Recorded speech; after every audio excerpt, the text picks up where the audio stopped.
নমস্কার, নববাংলা লাইভে আপনাদেরকে স্বাগত।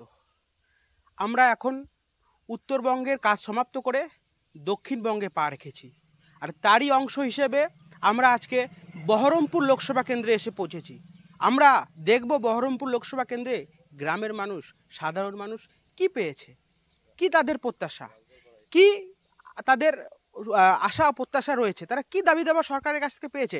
সামনেই তো ভোট, কি তাদের বর্তমান অবস্থা রয়েছে তা আমরা দেখে নেব। নমস্কার, আপনার কি নাম? আমার নাম অপূর্ব বিশ্বাস। হ্যাঁ, এটা সামনেই তো লোকসভা নির্বাচন, কি কি মাথায় রেখে এবার ভোট দেবেন?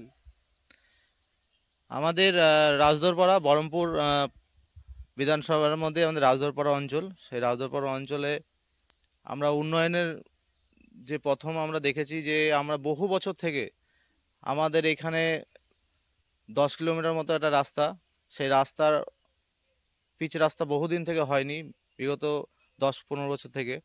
তা আমাদের বহরমপুর ব্লকের সভাপতি আইজুদ্দিন মহাশয় এবং বর্তমান বিধায়ক যিনি আছেন, হ্যাঁ, হাসানুজ্জামান, তৃণমূল থেকে, ওনাদের সহযোগিতায় আমাদের এই রাস্তা মানে সম্পূর্ণ হতে চলেছে। কাজ এখনও শেষ হয়নি, তবে কাজ চলছে। বিশাল রাস্তা, মানুষের চরম অসুবিধা ছিল সেই এলাকার, মানে কয়েক হাজার লোক। তাই সেই লোকের যে অসুবিধা, সেই অসুবিধা দূর এবার হয়েছে। তাই গত যে ভোটটা গেল, সেই ভোটেও আমাদের এখানে বিপুল পরিমাণে তৃণমূলে ভোট পেয়েছে। এলাকার লোক রাস্তাঘাটে, বিশেষ করে রাস্তাঘাটের চোখে তাকিয়ে ভোট দিয়েছে। এবারও তৃণমূলের দিকেই ভোট দিতে চাই।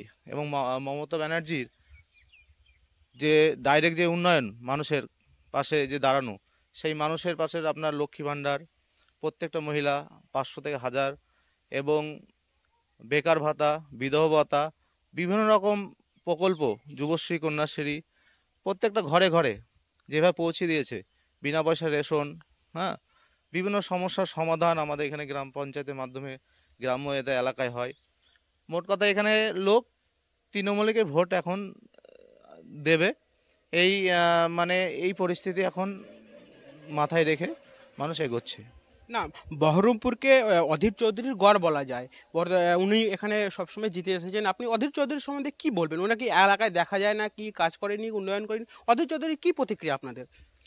অধীর চৌধুরী একসময় উন্নয়ন করেছিলেন।